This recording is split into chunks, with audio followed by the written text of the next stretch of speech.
Thanks for having me. My name is Megan Roessler. I'm the GIS specialist with the city of Waukesha, Wisconsin.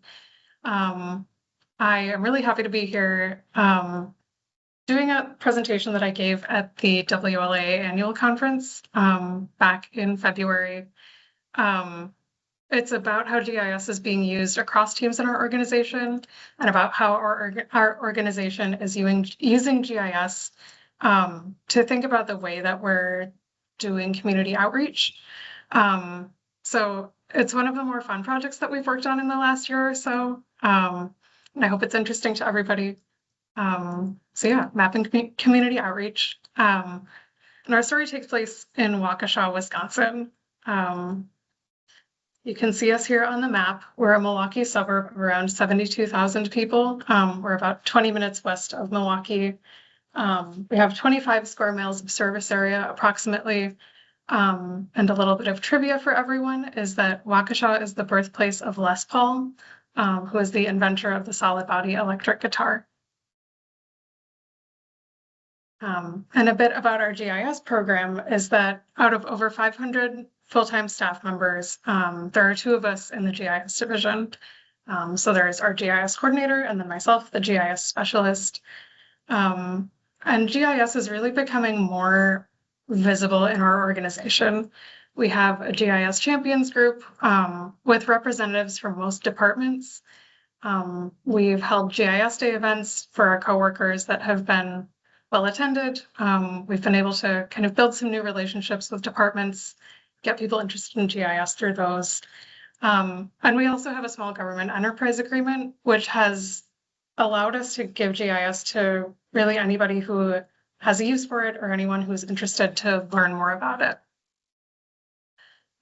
So yeah, I would say that our coworkers are interested in GIS. And a team that we've been working with more and more over the past couple of years is our city communications team. They're really one of our newer client departments. They're responsible for press releases, our website, our social media, our branding, and really everything related to that. And they, I think, especially have an interest in GIS, and they see its value for both information sharing, like including a static map in a press release or a social media post, and then also more kind of entertainment and engagement use cases. So some of our collaborations in the past have been an experience builder application for our leaf collection efforts, where homeowners could type in their address and then learn when city crews were expecting to be in their area to pick up leaves and brush. We have made a dashboard for an event called Waukesha Unlocked, where businesses and nonprofits give these special behind the scenes tours so people can learn about the opportunities there. We've taken some of our old story map walking tours and our old paper-based walking tours and turned them into story maps. We have a CIP program dashboard, and I'm sure a number of other things that I'm forgetting right now. So we work with our team a lot, and something that, as a bit of a side note, was really interesting to me is something that was pointed out by our communications and engagement manager, Rebecca. And one day she just observed that we have more in common than most other teams in our organization. So we're both small teams. Our GIS team is 2, and communications is, I think, 3 or 4. So we're small teams, but we really act in a supporting role for most departments. And for other departments, while they might have a big project that they work on and complete and then move on from, and their work kind of waxes and wanes, our teams are just always kind of busy. Somebody is always working on something, and we're always kind of there to support. So that was really interesting to me. Anyway, we work together a lot, and that's why it wasn't terribly surprising when one day we got an email from Rebecca, our communications and engagement manager, asking for a heat map of block parties on behalf of the fire department. The block parties and street closures that go with them require a permit, so we had dates and locations for them. I knew that this was going to be mappable. And my initial thoughts were that we could do this, and I was intrigued. I also knew that I didn't want to make a heat map. I really didn't think that that would be a good fit. And I also suspected that this wasn't really about the communications team or about our fire department. What I was thinking is that it might have to do with our city strategic plan. So we have a city strategic plan focused on the years 2024 through 2029. I think if you're in a municipal GIS program, something like this might be familiar to you, or if you're really involved with your community, wherever you live. But our strategic plan is focused on 2024 through 2029, and there are 4 goals specified in it. There's financial sustainability, excellent service, people-centered development, and engaged community. And our city leadership is really, really interested in this. Agenda items and a lot of like the services that we provide are specifically aligned with these goals, or we're asked to think about that as employees. We're given updates on these. And then there are 4 work groups dedicated to each of these goals who are more focused on some of the specific objectives outlined in the plan. So I was thinking that this had to do with the engaged community work group. And their goal more specifically is to promote open communication, active participation, information sharing, and a sense of belonging within our community. So with some of those things in mind, I decided to start working. And as I did, my approach was informed by something that I had read in WLA's Land Records Leadership Series. The specific article is linked in the QR code here, and it's one about collaboration and teamwork. And what I was remembering is something that Eric Damcott described. And to paraphrase him, people ask for maps, not always realizing that there's more that GIS can offer, or not really having the familiarity with GIS software or the right vocabulary to ask for something more specific than a map. Which, reading that in the article really resonated with my experience here at the city. And Eric's advice in those, when you get those requests, was to take a 2-step approach. And step 1 is to provide the person exactly the thing that they asked for. And then step 2 was to go a little bit farther and provide another level of analysis or visualization. And Eric described that you can really find some cool projects or build some good relationships by taking that approach. So with that in mind, I went over to ArcGIS Online. I saved the Excel sheet that I had gotten from communications, and I started mapping block parties. And I put together a few things to send back. The first was the map that you see here, a heat map, exactly what was originally requested. But this doesn't tell a very compelling story to me, just is overwhelming. You can't really get a sense of anything that's going on. I sent another link to this map, which uses one of my favorite Symbology styles in ArcGIS Online, bins. So here you can see in red and blue either city locations or community locations. And you can start to see more groupings of events. And then finally, I decided to have a bit of fun, and I used the animation styles in ArcGIS Online. So here, again, in blue, you can see city locations where there's been programming, and then you can see kind of using transparency and animation, I'm trying to call attention to some of the recurring block parties that are happening in the city. So places where every single summer, over years and years, neighborhoods are getting together and they're having some type of event. So I sent these links over to communications. I asked them to take a look at it. And I got some positive feedback. They thanked me. They said it was looking good. And then I got an additional ask of, can you add? And then a list of a number of other city locations. So everything from our pools in City Hall to our local farmers market, to every school where our fire department is taking their fire safety house to do presentations. I think in total it was maybe 25 or so additional locations. And in the email, Rebecca apologized for filling up the map.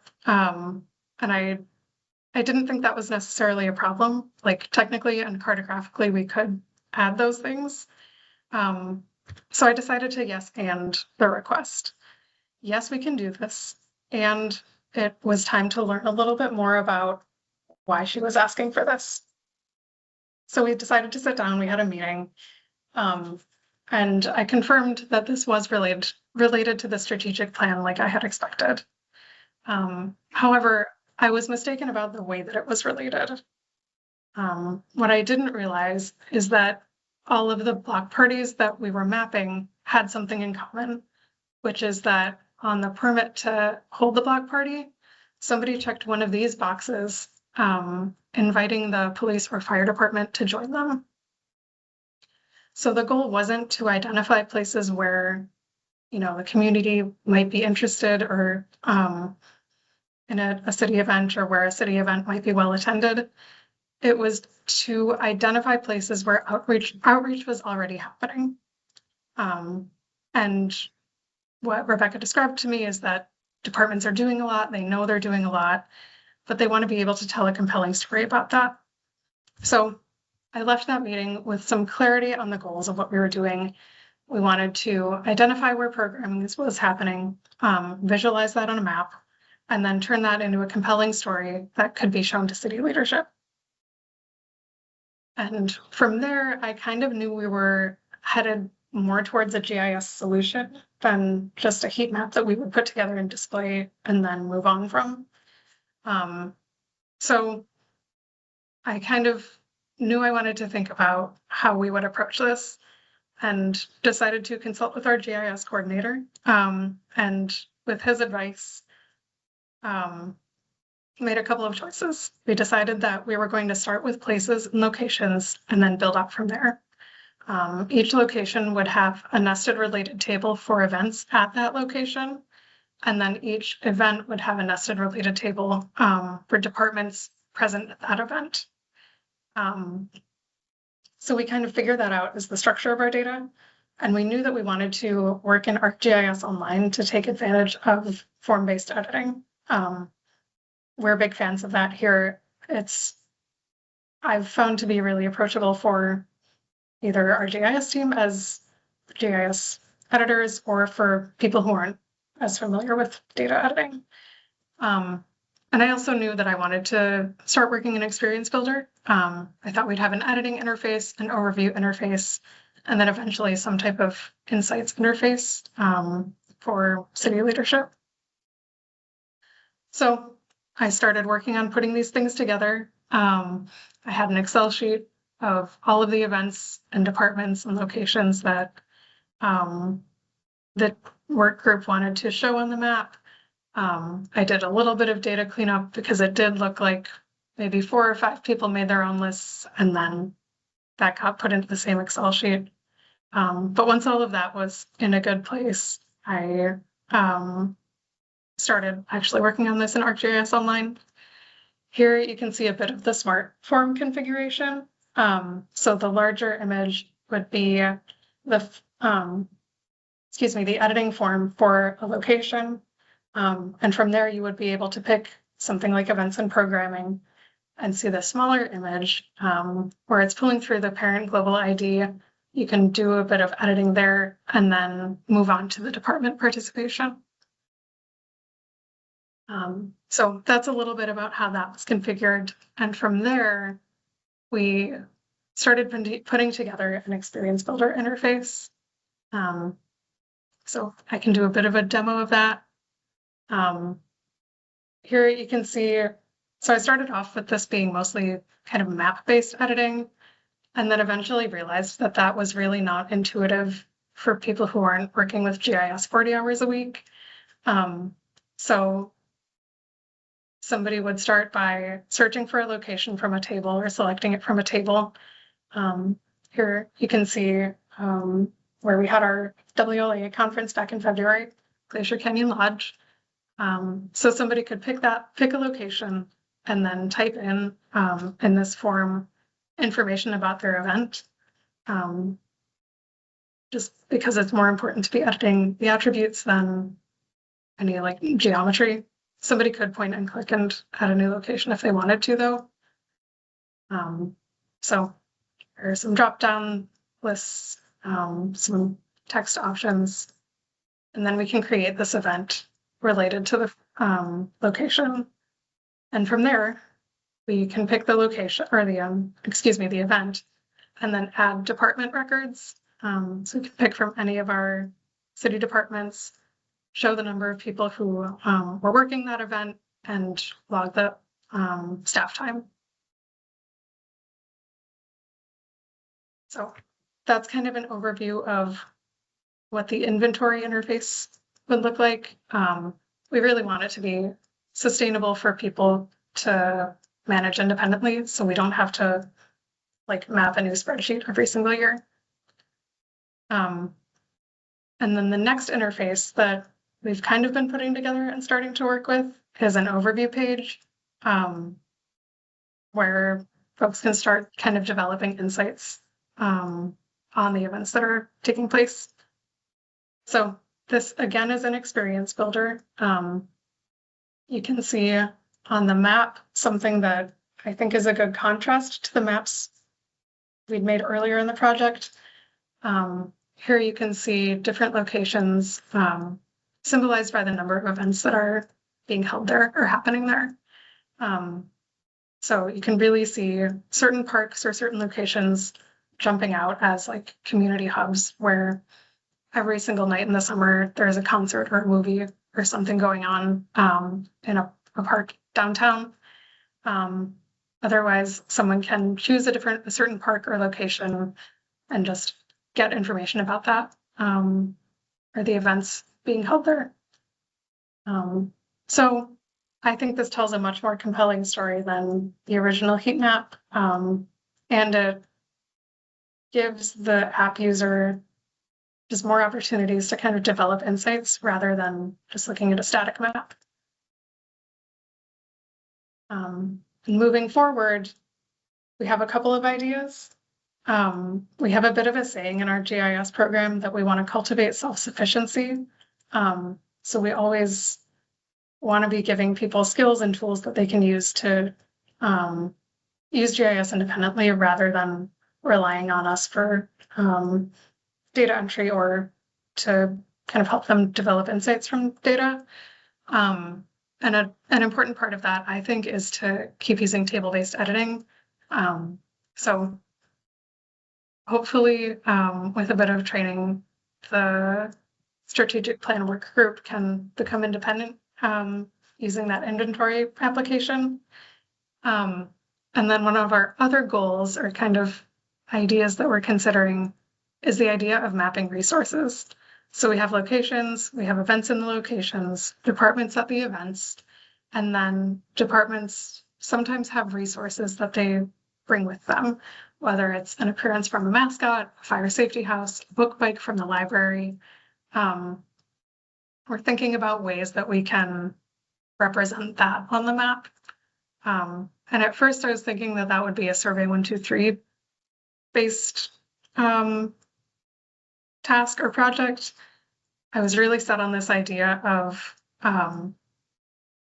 having the resource lists be driven based on like the specific department that was chosen.